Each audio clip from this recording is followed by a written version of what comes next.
Hello, ಎಲ್ರಿಗೂ ನಮಸ್ಕಾರ. ಹೇಗಿದ್ದೀರಾ? ಚೆನ್ನಾಗಿದ್ದೀರಾ ಅಂತ ಅಂದ್ಕೊಳ್ತಾ ಇದ್ದೀನಿ. ನೋಡಿ, ನಾನಿಲ್ಲಿ ಆಲೂಗಡ್ಡೆನ ತಗೋತಾ ಇದ್ದೀನಿ. ಸೊ ಆಲೂಗಡ್ಡೆ ಪಲ್ಯ ಮಾಡೋಣ ಅಂತ ಆಲೂಗಡ್ಡೆ ಸ್ವಲ್ಪ ಮಣ್ಣಿರುತ್ತಲ್ಲ ಅದನ್ನು ಚೆನ್ನಾಗಿ ತೊಳ್ಕೊಂಡು ಅದನ್ನು ಹೆಚ್ಚಿ ಕುಕ್ಕರಲ್ಲಿ ಉಪ್ಪು ಹಾಕಿ ಬೇಯಕ್ಕೆ ಇಡ್ತಾ ಇದ್ದೀನಿ. ಇದು ನಾವೆಲ್ಲ ಸಾಮಾನ್ಯವಾಗಿ ದೋಸೆಗೆ ಮಾಡ್ತೀವಲ್ಲ ಪಲ್ಯ, ಆಲೂಗಡ್ಡೆ ಪಲ್ಯ, ಹಾಗೆ ಇದೇನು ಸ್ಪೆಷಲ್ ರೆಸಿಪಿ ಅಲ್ಲ. ಸೊ ಬೇಯಕ್ಕೆ ಇಡ್ತಾ ಇದ್ದೀನಿ. ಇದು ಬೇಯ್ತಾ ಇರಲಿ. ಅಷ್ಟೊತ್ತಿಗೆ ಮಧ್ಯಾಹ್ನದ ರೆಸಿಪಿಗೆ ನಾನಿಲ್ಲಿ ತಗೋತಾ ಇದ್ದೀನಿ ತರಕಾರಿಗಳನ್ನು: ಈರುಳ್ಳಿ, ಟೊಮ್ಯಾಟೊ, ಶುಂಠಿ ಹಾಗೂ ಬೆಳ್ಳುಳ್ಳಿನ. ಇದು ಒಂದು ಕರಿ, ತುಂಬಾ ಚೆನ್ನಾಗಿರುತ್ತೆ. ಸೊ ನಾನು ಈ ತರಕಾರಿಗಳನ್ನು ಹೀಗೆ ಚೆನ್ನಾಗಿ ತೊಳೆದು ನೀರಲ್ಲಿಟ್ಟಿರ್ತೀನಿ. ಏಕೆಂದರೆ ಈರುಳ್ಳಿ ನೀವು ತೊಳೆದು ಹಾಗೆ ಹೆಚ್ಚಿದ್ರೆ ಕಣ್ಣಲ್ಲಿ ನೀರು ಬರುತ್ತೆ. ಹಾಗಾಗಿ ನೀರಲ್ಲಿ ಇಟ್ಟರೆ ಅಷ್ಟೇನು ಕಣ್ಣಲ್ಲಿ ನೀರು ಬರಲ್ಲ. ಸೊ ಶುಂಠಿ ಬೆಳ್ಳುಳ್ಳಿನ ಹೆಚ್ಚಿಟ್ಟಿದ್ದೀನಿ, ಈರುಳ್ಳಿ ಹೆಚ್ಕೊಂಡಿದ್ದೀನಿ. ಈಗ ಟೊಮ್ಯಾಟೊನ ಹೆಚ್ಚುತ್ತಾ ಇದ್ದೀನಿ. ಹೈಬ್ರಿಡ್ ಟೊಮ್ಯಾಟೊನ ತೊಗೊಂಡಿದ್ದೀನಿ, ನಾಟಿ ಟೊಮ್ಯಾಟೊನ ತೊಗೊಂಡಿಲ್ಲ. ಸೊ ಬಾಣಲೆಕಾಯಕ್ಕೆ ಇಟ್ಟಿದ್ದೆ, ಎಣ್ಣೆ ಹಾಕಿದ್ದೀನಿ. ಎಣ್ಣೆ ಕಾದ್ಮೇಲೆ ಇಲ್ಲಿ ನಾವು ಹೆಚ್ಚಿಟ್ಕೊಂಡಿರೋಂಥ ಶುಂಠಿ, ಬೆಳ್ಳುಳ್ಳಿ, ಈರುಳ್ಳಿ ಹಾಗೂ ಟೊಮ್ಯಾಟೊನ ಹಾಕಿ ಬಾಡಿಸ್ಕೋಬೇಕು. ಈರುಳ್ಳಿ ಬೇಯೋದು ಸ್ವಲ್ಪ ಟೈಮ್ ಆಗುತ್ತೆ, ಹಾಗಾಗಿ ಫಸ್ಟು ಈರುಳ್ಳಿ ಎಲ್ಲ ಹಾಕಿದ್ದೀನಿ. ಕೊನೆಯಲ್ಲಿ ಟೊಮ್ಯಾಟೊನ ಹಾಕ್ತಾ ಇದ್ದೀನಿ. ಟೊಮ್ಯಾಟೊ ಬೇಗ ಬೆಂದ್ಬಿಡುತ್ತೆ. ಸೊ ಇದು ಬೇಯ್ತಿದೆ ಅನ್ಬೇಕಾದ್ರೆ ಗೋಡಂಬಿನ ಹಾಕ್ತಾ ಇದ್ದೀನಿ. ಆಮೇಲೆ ಉಪ್ಪು, ಅರಿಶಿಣ, ಖಾರದ ಪುಡಿ, ಕೊತ್ತಂಬರಿ ಪುಡಿ ಹಾಗೆ ಜೀರಿಗೆ ಪುಡಿನ ಹಾಕಿ ಚೆನ್ನಾಗಿ ಮಿಕ್ಸ್ ಮಾಡ್ಕೊಳ್ತಾ ಇದ್ದೀನಿ. ತರಕಾರಿ ಎಲ್ಲ ಬೆಂದಿದೆ ಅಂದಾಗ ಕೊನೆಯಲ್ಲಿ ನಾವು ಈ ಪುಡಿಗಳನ್ನೆಲ್ಲ ಹಾಕಬೇಕಾಗತ್ತೆ. ಆಮೇಲೆ ಸ್ವಲ್ಪ ನೀರನ್ನು ಹಾಕಿ ಲಿಡ್ನ ಮುಚ್ಚಿ 1-2 ನಿಮಿಷ ಬೇಯಕ್ಕೆ ಬಿಡಬೇಕು. ಸೊ ಅದು ಬೆಂದಿದೆ. ಈ ಕಡೆ ನಾನಿಲ್ಲಿ ಮಧ್ಯಾಹ್ನದ ಊಟಕ್ಕೆ ಫುಲ್ಕ ಮಾಡೋಕ್ಕೆ ಗೋಧಿ ಹಿಟ್ಟನ್ನ ಕಲಿಸ್ತಾ ಇದ್ದೀನಿ. ಬೆಳಗಿನ ತಿಂಡಿಗೆ ಆಲೂಗಡ್ಡೆ ಈರುಳ್ಳಿ ಪಲ್ಯ ವಿತ್ ದೋಸೆ, ಮಧ್ಯಾಹ್ನಕ್ಕೆ ಫುಲ್ಕ ಮತ್ತು ಕರಿ. ಏನು ಕರಿ ಅಂತ ಆಮೇಲೆ ಹೇಳ್ತೀನಿ ನಿಮಗೆ. ಸೊ ಚಪಾತಿ ಹಿಟ್ಟು ಕಲಸಿ ಆಗಿದೆ. ಈಗ ಇಲ್ಲಿ ಆಲೂಗಡ್ಡೆನ ಬೇಯಕ್ಕೆ ಇಟ್ಟಿದ್ನಲ್ಲ, ಅದು ಬೆಂದಿದೆ. ನೋಡಿ ಅಷ್ಟೇ ಚೆನ್ನಾಗಿ ಬೆಂದಿದೆ.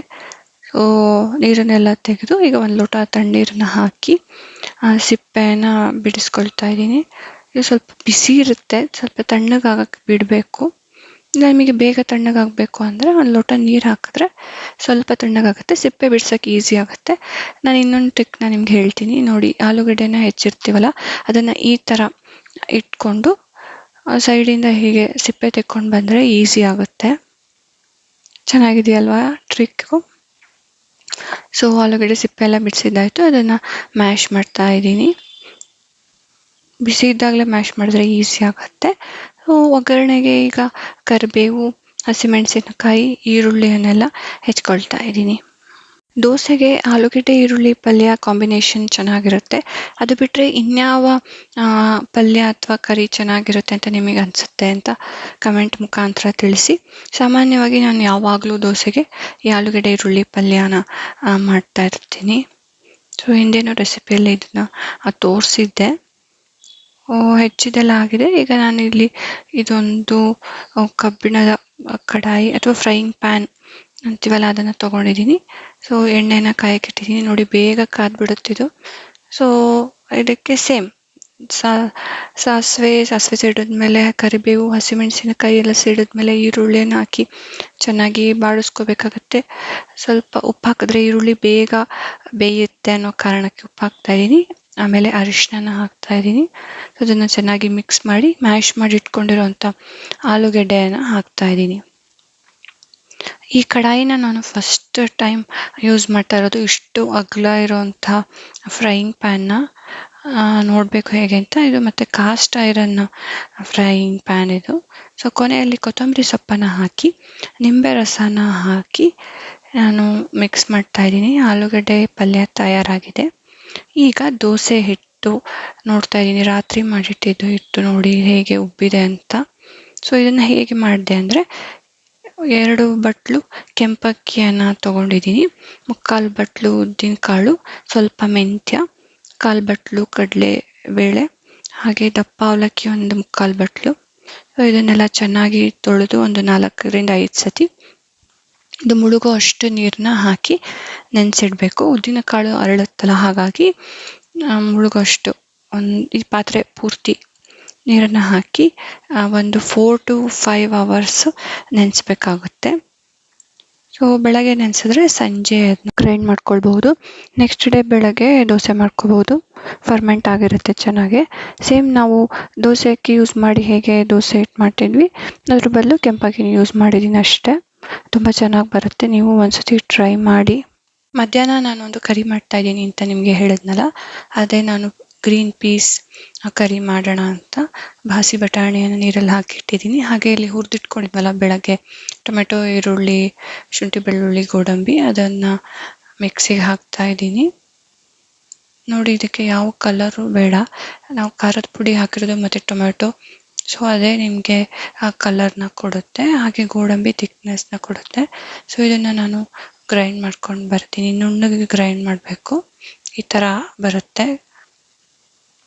ಈಗ ಬಾಣಲೆಯನ್ನು ಇಟ್ಟು ಅದು ಎಣ್ಣೆ ಕಾದ ಮೇಲೆ ಅದಕ್ಕೆ ಹಸಿ ಬಟಾಣಿಯನ್ನು ಹಾಕ್ತಾ ಇದ್ದೀನಿ. ಬಟಾಣಿಯನ್ನು ಚೆನ್ನಾಗಿ ಎಣ್ಣೆಯಲ್ಲಿ ಬೇಯಿಸ್ಕೋಬೇಕು. ಸೊ ಅದು ಶ್ರಿಂಕ್ ಆಗುತ್ತೆ, ಆವಾಗ ಆಗಿದೆ ಅಂತ ಅರ್ಥ. ಸೊ ಬಟಾಣಿ ಬೇಯಕ್ಕಿಟ್ಟಿದ್ದೀನಿ. ಅದಕ್ಕೆ ಈಗ ರುಬ್ಬಿರುವಂಥ ಈ ಮಿಶ್ರಣನ ಹಾಕ್ತಾ ಇದ್ದೀನಿ. ಈ ನಾರ್ತ್ ಇಂಡಿಯನ್ ಕರಿಗಳಲ್ಲೆಲ್ಲ ಟೊಮೆಟೊ, ಈರುಳ್ಳಿನೇ ಬೇಯಿಸಲ್ವಾ, ನಮ್ಮ ಥರ ಅವರು ತೆಂಗಿನಕಾಯಿನ ಯೂಸ್ ಮಾಡಲ್ಲ. ಥಿಕ್ನೆಸ್ಸಿಗೆ ಗೋಡಂಬಿನೇ ಯೂಸ್ ಮಾಡ್ತಾರೆ. ನೋಡಿ, ಇದು ಕುದಿ ಬಂದಿದೆ. ಈಗ ಒಂಚೂರು ಖಾರದ ಪುಡಿನ ಹಾಕ್ತಾ ಇದ್ದೀನಿ, ಹಾಗೆ ಉಪ್ಪನ್ನ ಹಾಕ್ತಾ ಇದ್ದೀನಿ. ಖಾರ ನೋಡ್ಕೊಂಡು ಹಾಕೊಳ್ಳಿ, ಉಪ್ಪು ಅಷ್ಟೇ ನೋಡ್ಕೊಂಡು ಹಾಕೊಳ್ಳಿ. ಒಂದು ಲಿಡ್ನ ಮುಚ್ಚಿ ಬೇಯಕ್ಕಿಡ್ತಾ ಇದ್ದೀನಿ. ಕೊನೆಯಲ್ಲಿ ಸಣ್ಣದಾಗಿ ಹೆಚ್ಚಿಟ್ಕೊಂಡಿರುವಂಥ ಕೊತ್ತಂಬರಿ ಸೊಪ್ಪನ್ನ ಹಾಕಿದ್ರೆ ಪೀಸ್ ಕರಿ ರೆಡಿಯಾಗಿರುತ್ತೆ. ಸೊ ಅದು ಗ್ರೀನ್ ಪೀಸ್ ಕರಿ ಅಂತ ತುಂಬಾ ಫೇಮಸ್. ಬಟಾಣಿ ಇಷ್ಟ ಆಗೋರಿಗೆ ಅದು ಇಷ್ಟ ಆಗುತ್ತೆ. ಹಾಗೆ ನಾನಿಲ್ಲಿ ಫುಲ್ಕ ಮಾಡೋಕ್ಕೆ ಬೆಳಗ್ಗೆ ಹಿಟ್ಟು ಕಲಸಿಟ್ಟಿದ್ನಲ್ಲ, ಅದು ನೆಂದಿದೆ. ಈಗ ಉಂಡೆ ಮಾಡಿಕೊಂಡು ಲಟ್ಟಿಸ್ಕೊಳ್ತಾ ಇದ್ದೀನಿ. ಫುಲ್ಕ ಚಿಕ್ಕದಾಗಿ ಪೂರಿ ಥರ ಇದ್ದರೆ ಚೆನ್ನಾಗಿರುತ್ತೆ. ಚಪಾತಿ ಆದರೆ ಸ್ವಲ್ಪ ದೊಡ್ಡದಾಗಿ ಲಟ್ಟಿಸ್ಕೋಬೇಕಾಗತ್ತೆ. ಯಾಕೆಂದರೆ ನಾವು ಫುಲ್ಕ ಅಂದರೆ ಫ್ಲೇಮ್ ಮೇಲೆ ಹಾಕ್ತೀವಲ್ಲ, ಅದು ದೊಡ್ಡದಾಗಿದ್ದರೆ ಸೈಡಲ್ಲೆಲ್ಲ ಬೇಯಲ್ಲ, ಮಧ್ಯದಲ್ಲಿ ಮಾತ್ರ ಬೆಂದಿರುತ್ತೆ. ಸೊ ನೋಡಿಕೊಂಡು ನಮ್ಗೆ ಯಾವ ಥರ ಬೇಕೋ ಇಷ್ಟಕ್ಕೆ ನೋಡಿ ಲಟ್ಟಿಸ್ಕೊಂಡ್ರೆ ಆಯಿತು. ಈಗ ಇದನ್ನು ಬೇಯಿಸ್ಕೊಳ್ತಾ ಇದ್ದೀನಿ. ಸೊ ಚಪಾತಿನೂ ಚೆನ್ನಾಗಿರುತ್ತೆ, ಫುಲ್ಕನೂ ಚೆನ್ನಾಗಿರುತ್ತೆ. ಕರಿ ಚೆನ್ನಾಗಿದ್ದರೆ ಫುಲ್ಕ ಮಾಡ್ಕೊಂಡು ತಿನ್ನಬಹುದು ಅಲ್ವಾ, ಎಣ್ಣೆ ಯೂಸ್ ಮಾಡೋ ಅವಶ್ಯಕತೆನೇ ಇಲ್ಲ. ಏನಂತೀರ? ನಮ್ಮ ಫುಲ್ಕ ರೆಡಿಯಾಗಿದೆ, ಗ್ರೀನ್ ಪೀಸ್ ಕರಿನೂ ರೆಡಿಯಾಗಿದೆ. ಈ ಕಡೆ ನಾನು ಮಜ್ಜಿಗೆ ಮಾಡೋಕ್ಕೆ ಜ್ಯೂಸರ್ಗೆ ಶುಂಠಿ, ಕರಿಬೇವು ಹಾಗೂ ಕೊತ್ತಂಬರಿ ದಂಟನ್ನು ಹಾಕ್ಕೊಳ್ತಾ ಇದ್ದೀನಿ. ಇದೊಂಥರ ಮಸಾಲೆ ಮಜ್ಜಿಗೆ ಥರ. ಸೊ ಈ ಜಾರಿಗೆ ನಾನು ಮೊಸರನ್ನ ಹಾಕ್ತಾ ಇದ್ದೀನಿ. ಸೊ ಮೊಸರನ್ನ ನಾವು ಈ ಥರ ಮಿಕ್ಸಿಲಿ ಹಾಕಿ ವಿಪ್ ಮಾಡಿದ್ರೆ ಮಜ್ಜಿಗೆ ತುಂಬ ಚೆನ್ನಾಗಿ ಬರುತ್ತೆ. ನಾವು ಕೈಯಲ್ಲಿ ಕಡಿಯೋ ಗೋಜೆ ಇಲ್ಲ. ಸೊ ಮಸಾಲೆನೂ ಹಾಕಿದ್ರೆ ಮಸಾಲೆ ಮಜ್ಜಿಗೆ ರೆಡಿಯಾಗಿರುತ್ತೆ. ಬನ್ನಿ ಇದನ್ನು ಗ್ರೈಂಡ್ ಮಾಡ್ಕೊಂಡು ಬರೋಣ. ಗ್ರೈಂಡ್ ಆಗಿದೆ. ಇದನ್ನು ಇವಾಗ ಶೋಧಿಸ್ಕೊಂಡ್ರೆ ಮಸಾಲೆ ಮಜ್ಜಿಗೆ ರೆಡಿಯಾಗಿರುತ್ತೆ. ಶುಂಠಿ ಮತ್ತು ಕರಿಬೇವು, ಕೊತ್ತಂಬರಿ ದಂಟೆಲ್ಲ ಉಳಿದಿರುತ್ತಲ್ಲ, ಸೊ ಅದನ್ನು ಶೋಧಿಸ್ಕೊಂಡ್ರೆ ಆಯಿತು. ಇದು ಬಾಯಿಗೆ ಸಿಕ್ಕುತ್ತಲ್ಲ, ಹಾಗಾಗಿ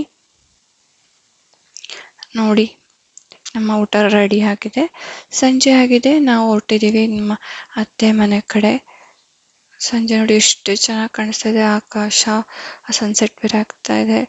ಅತ್ತೆ ಮನೆಯಲ್ಲಿ ಒಂದು ಸ್ನ್ಯಾಕ್ಸ್ ಮಾಡಬೇಕು ಅಂತ ಮಾವ ಇಲ್ಲಿ ಟೊಮೆಟೊನ ತಂದಿದ್ರು.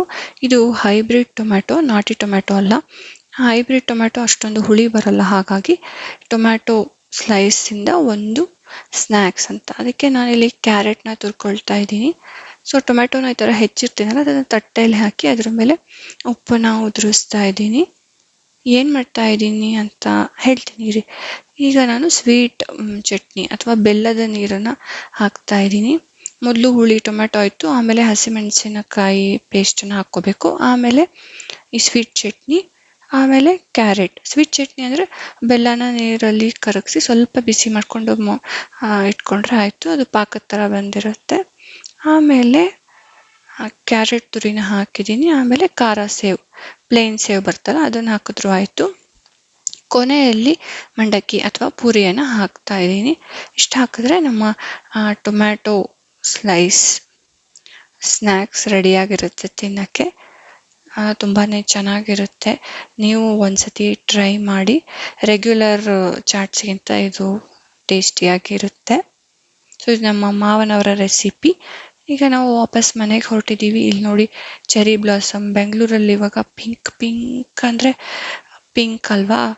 ಇದು ಸಿಲ್ಕ್ ಬೋರ್ಡ್ ಸಿಗ್ನಲ್ ಇಂದ towards Marathahalli outer ring road right side ನೋಡಿ ಮೆಟ್ರೋ ಕೆಲಸ ನಡೀತಾ ಇದೆ. ಈ ಪಿಂಕ್ ಕಲರ್ ಫ್ಲವರ್ಸ್ ನೋಡೋದು ಅಂದ್ರೇನೆ ತುಂಬಾ ಖುಷಿ. ಏನಂತೀರಾ? ನಾನು ನನ್ನ ಲಾಸ್ಟ್ ವ್ಲಾಗಲ್ಲೂ ತೋರಿಸಿದೆ ಅನ್ಸುತ್ತೆ ನಿಮಗೆ. ಅದು ನಮ್ಮನೆ ಹತ್ರ ಬಿಟ್ಟಿದ್ದಂಥ ಹೂಗಳು, ಆ ಚೆರಿ ಬ್ಲಾಸಮ್ ಆ ಮರ. ಇದು ಇಲ್ಲಿ ಔಟರ್ ರಿಂಗ್ ರೋಡ್ ಮೇನ್ ರೋಡಲ್ಲಿ ಬಿಟ್ಟಿರೋಂಥ ಹೂವು. ಸೊ ಇದು ಇವತ್ತಿನ ನಮ್ಮ ದಿನ. ಹೇಗಿತ್ತು ಕಮೆಂಟ್ ಮಾಡಿ. ಇದಾಗಿತ್ತು ಇವತ್ತಿನ ನನ್ನ ಬ್ಲಾಗ್. ನಿಮ್ಮೆಲ್ಲರಿಗೂ ಇಷ್ಟ ಆಗಿದೆ ಅಂತ ನಾನು ಭಾವಿಸ್ತಾ ಇದ್ದೀನಿ. ಇಷ್ಟ ಆಗಿದ್ರೆ ಪ್ಲೀಸ್ ಲೈಕ್ ಮಾಡಿ, ನಿಮ್ಮ ಫ್ಯಾಮಿಲಿ ಹಾಗೂ ಫ್ರೆಂಡ್ಸ್ಗೂ ಶೇರ್ ಮಾಡಿ. ನೀವಿನ್ನೂ ನನ್ನ ಚಾನಲ್ನ ಸಬ್ಸ್ಕ್ರೈಬ್ ಮಾಡಿಲ್ಲ ಅಂದರೆ ಪ್ಲೀಸ್ ಸಬ್ಸ್ಕ್ರೈಬ್ ಮಾಡಿ. ನಾನು ನಿಮ್ಮೆಲ್ಲರನ್ನ ನೆಕ್ಸ್ಟ್ ಬ್ಲಾಗಲ್ಲಿ ಭೇಟಿ ಆಗ್ತೀನಿ. Until then see you, take care, stay safe, bye.